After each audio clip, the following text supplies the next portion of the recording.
எழும்பி பிரகாசி. முதல்ல என்ன செய்யணுமா? எழும்ப வேண்டும், பிரகாசி. இது கர்த்தருடைய கட்டளை என்று வேத அறிஞர்கள் சொல்லுகிறார்கள். அன்பின் கட்டளை. எழும்பி பிரகாசி, உன் ஒளி வந்தது, உன் ஒளி வந்தது என்று சொல்லுகிற ஆண்டவரின் சத்தம். ஆம், இந்த 2025 ஆண்டின் முதல் நாளில் காலை வேளையிலே திருச்சபையில் வந்து குடும்பமாய், திருச்சபையாராய், ஊழியர்களாய் அவருடைய நாமத்தை போற்றி துதித்து அவருடைய வார்த்தையை கேட்கிற நாம் மெய்யாகவே பாக்கியவான்கள், பாக்கியவதிகள். அல்லேலூயா. ஏன்னா இந்த நாள்ல உலகத்தார்கள் என்ன செய்யறாங்க? புத்தாண்டை எப்படி வரவேற்கிறாங்க? ஆடல் பாடலோடு, களிப்பாட்டத்தோடு, அவருடைய போதை நடனங்களோடு வரவேற்கிறாங்க. நேற்றே என்னாச்சு? வெளிநாட்டுல நியூசிலாந்துல புத்தாண்டு பிறந்துருச்சு. ஒரு நம்மளுடைய டைம் படி 4-5 மணிக்கு, ஈவினிங் 5 மணிக்கு அவங்களுக்கு சூரியன் வந்துருச்சு. ஸோ அவங்க எப்படி கொண்டாடுறாங்க? கடற்கரையில ஆடல் பாடலோட அவங்க கொண்டாடி வரவேற்கிறாங்க. அநேக கிறிஸ்தவர்கள், கிறிஸ்தவர்கள் இருந்த இடம் தான். ஆனாலும் அப்படி என்ன செய்யறாங்க? அவங்க கொண்டாடுறாங்க. நம்ம இந்திய தேசத்திலும் அப்படிப்பட்ட கலாச்சாரம் வந்துருச்சு.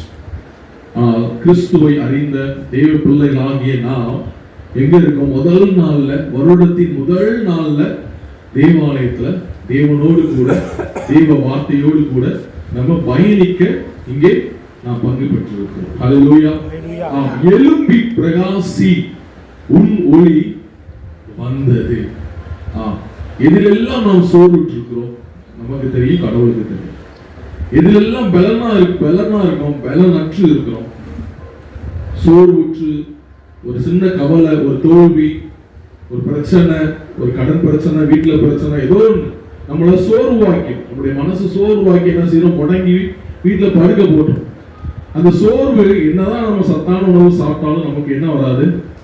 திடனே வராது. ஏன் அப்படின்னா உள்ள சோர்வு, உள்ள குழப்பம், உள்ள அமைதி இல்லை. கடவுள் சொல்லுகிறார், எழும்பு, உன் சோர்வில் இருந்து எழும்பு, உன் மனக்கவலையில் இருந்து எழும்பு, உன் எதிர்கால பயத்தில் இருந்து எழும்பு, உன் பிள்ளைகளுடைய அப்படிப்பட்டதான ஒரு குழப்பமான சூழ்நிலையில் இருந்து எழும்பு, உன் ஒளி வந்தது, நீ பிரகாசிக்க போற. ஏன்னா என்னுடைய மகிமை உன் மேல உதிக்கும். சூரியன் என்னாச்சு? உதிச்சிருக்கு. கிழக்கே சூரியன் உதித்திருக்கிறது, மாலையில் மறைய இருக்கிறது. ஆனா கடவுள் கொடுக்கிற அந்த மகிமை, அந்த உதித்தல், அது என்ன? அது கடவுள் ஆசீர்வதிச்சா ஆசீர்வதிச்சதுதான். அவர் கொடுத்தது என்ன செய்ய மாட்டாரு? அநேக ஆசீர்வாதங்களை நாம் பெற்றிருக்கோம். ஆண்டவராகிய இயேசு கிறிஸ்து அநேக அற்புத அடையாளங்களை செய்திருக்கிறார். சூழ்நிலைகளை நம்ம என்ன செய்யக்கூடாது? பார்க்க கூடாது. லாசருவை எழுப்புனதா இருக்கட்டும், இல்ல அவரே உயிர்த்தெழுந்தப்ப அவர் எழுப்புனதா இருக்கட்டும், இயற்கைக்கு அப்பாற்பட்ட விதத்துல லாசருவை எழுப்புறாரு. ரைஸ் அப், லாசருவை எழுந்துரு அப்படின்னு சொல்லி எழுப்புறாரு. அது நம்மளுக்கு ஒரு விதத்துல ஆரம்பத்துல எப்படி இருக்கும்? ஒரு அவிசுவாசமா இருக்கும். ஆனா கடவுள் பாருங்க, அந்த சூழ்நிலைகள் எல்லாம் என்ன செஞ்சு இயற்கையை எல்லாம் அதமாக்கி ஒரு அற்புதத்தை நிகழ்த்துறாரு. காரணம் என்ன? அவர் சூழ்நிலையை தாண்டி அற்புதம், அடையாளம், அதிசயங்களை செய்கிற தெய்வமாய் இருக்கிறார். நாம் இங்கே கெட்ட குமாரனை குறித்து நாம் பார்க்கிறோம். கெட்ட குமாரன் பார்த்தீங்கன்னா அவன் தன்னுடைய ஆஸ்திகளை எல்லாம் பாதையை கொண்டு போய் என்ன செய்யறான்? துன்மார்க்கமா ஜீவித்து தகப்பனுக்கு பிரியம் இல்லாம வாழ்ந்து என்ன செய்யறான்? மறுபடியும் தகப்பனிடத்தில் வருகிறான். அவன் பாருங்க, பன்றிக்கு கொடுக்கிற சாப்பாடு கூட இல்லாம என்ன செய்யறான்? கஷ்டப்படுறான். அவன் தகப்பனுடைய வீட்டுல அநேக வேலைக்காரர்கள் உண்டு, அங்க எனக்கு கொஞ்சம் கிடைக்காது திரும்ப வர்றான். அவன் எழுந்து தன்னுடைய நிலையை அறிந்து எழுந்து திரும்பி நடந்து தகப்பனை நோக்கி வருகிறான். அவனுக்கு என்ன கொடுக்கப்பட்டது? மோதிரம் கொடுக்கப்பட்டது, பாதரட்சை, விருந்தாய், கலிப்பா, சந்தோஷமா இருந்தான். காரணம் என்ன? அவன் தன் நிலையை அறிந்து எழுந்து நடந்து தகப்பனிடம் திரும்பினான். அல்லேலூயா. நாம் ஒருவேளை 2024 ஆண்டு கர்த்தரை தேடுவதில் குறைவற்றவர்களாக இருந்திருக்கலாம். ஜெபிப்பதில், வேதம் வாசிப்பதில், கர்த்தருடைய ஆலய காரியங்களில், ஊழிய காரியங்களில், அவரை துதிப்பதில் குறைவற்றவர்களாய் கர்த்தருக்கு அவர் விரும்புகிற பிரகாரம் நாம் அவருக்கு நேரத்தை கொடுக்காமல் இருந்திருக்கலாம். ஆனால் 2025 வருடத்தில் நீங்கள் இந்த நாளிலே ஒரு தீர்மானம் எடுங்கள். கர்த்தர் என்னை எழுப்பி இருக்கிறார், கர்த்தர் என்னை பிரகாசிக்க பண்ண இருக்கிறார், கர்த்தர் எனக்காக என் ஒளி என்று சொல்லி அவர் ஒளியவே எனக்கு கொடுத்திருக்கிறார். எனவே இந்த ஆண்டு நான் இன்னும் அதிகமாக கர்த்தரிடம் கிட்டி சேர்வேன் என்று ஒரு பொருத்தனை பண்ணுங்க.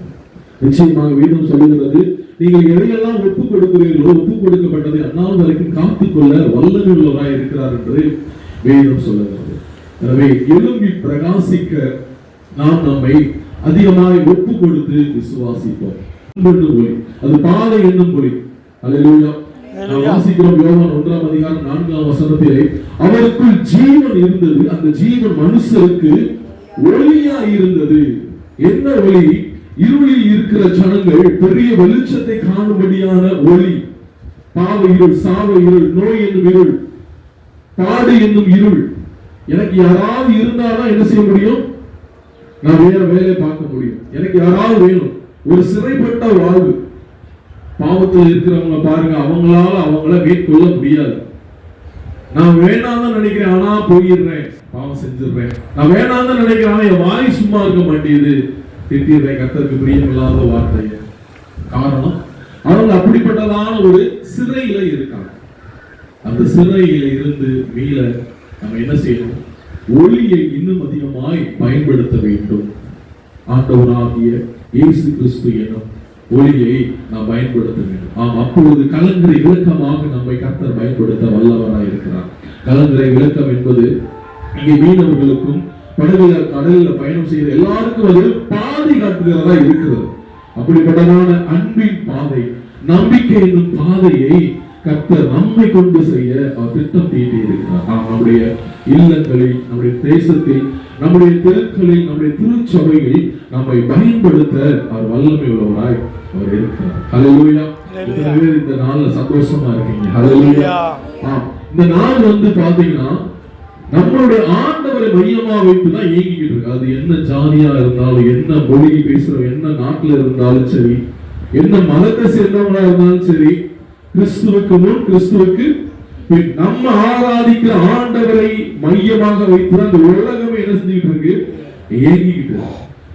பவுல் சொல்றாரு, என்ன சொல்றாரு? நான் விசுவாசிக்கிறவர் இன்னார் என்று நான் அறிவேன். நாலேஜ். அவருக்கு ஒரு அறிவு இருந்தது. என்ன அறிவு? என்னை விசுவாசிக்கிறவர், நான் விசுவாசிக்கிறவர், என்னோடு பேசினவர் யாருன்னு எனக்கு தெரியும். அவர் அண்ட சராசரங்களை படைத்து ஆளுகிற அவர் கர்த்தர். சகலமும் அவருடையது. அல்லேலூயா. நம்ம ஆராதிக்கிற தெய்வம். நம்ம வேதத்துல அவரை படிக்கணும், ஜெபிக்கணும். அவர் கேட்கிறார் ஜெபம் மூலமா, வேதம் மூலமா நம்மள பேசுறாரு. அவர் எப்படிப்பட்டவர் சொல்லி நம்ம அறிஞ்சிருக்கோம். அல்லேலூயா. நிறைய அறிவு நமக்கு இருக்கு. ஒரு சில மனிதர்களை பார்த்து கண்டுபிடிச்சிருவோம், இவர் இப்படி அப்படின்னு. அப்படித்தானே? சிறு குழந்தைகள் பாருங்க, செல்போன்ல நமக்கு தெரியாதுன்னா அவங்களுக்கு என்ன செஞ்சிடும்? தெரிஞ்சிருக்கு. கம்ப்யூட்டர் எல்லாம் அவங்களுக்கு எல்லாம் நமக்கு ஒண்ணும் தெரியாது. ஆமா. அப்ப அது ஒரு நாலேஜ். அப்ப கடவுளை நம்ம ஆராதிக்க, நம்ம வழிபடுகிற கடவுள் எப்படிப்பட்டவர் சொல்லி நம்ம அறியணும். அதை விட முக்கியமானது. அல்லேலூயா. அவர் எல்லாவற்றையும் செய்ய அவர் வல்லமை உள்ளவராய் இருக்கிறார். அந்த ஆண்டவர், இந்த உலகத்தை படைத்த ஆண்டவர், வானம் ஒரு சிங்காசன, பூமி அவர் பாதபடியா இருக்கிற அப்படிப்பட்டதான பெரியவர், இம்மானுவேலாய் நமக்குள்ளே இருக்கிறவர், உலகத்தில் இருக்கிறவனை காட்டிலும் நமக்குள் இருக்கிற இம்மானுவேலர் அவர் பெரியவராய் இருக்கிறார் என்று வேதம் சொல்லுகிறார். அந்த பெரியவர் என்ன சொல்லுகிறார்? உன்னை நான் பெரியவனாக்குவேன், எழுந்திரு, எழும்பு. அல்லேலூயா. நாளை நேரத்தில் இன்னும் கர்த்தரோடு கூட இடைபட நான் ஜெபிக்கிறேன். முதலாவதாக நான் எடுத்துக்கொண்ட வார்த்தை கர்த்தருடைய வார்த்தை. ஏசாயா தீர்க்கன் உரைத்த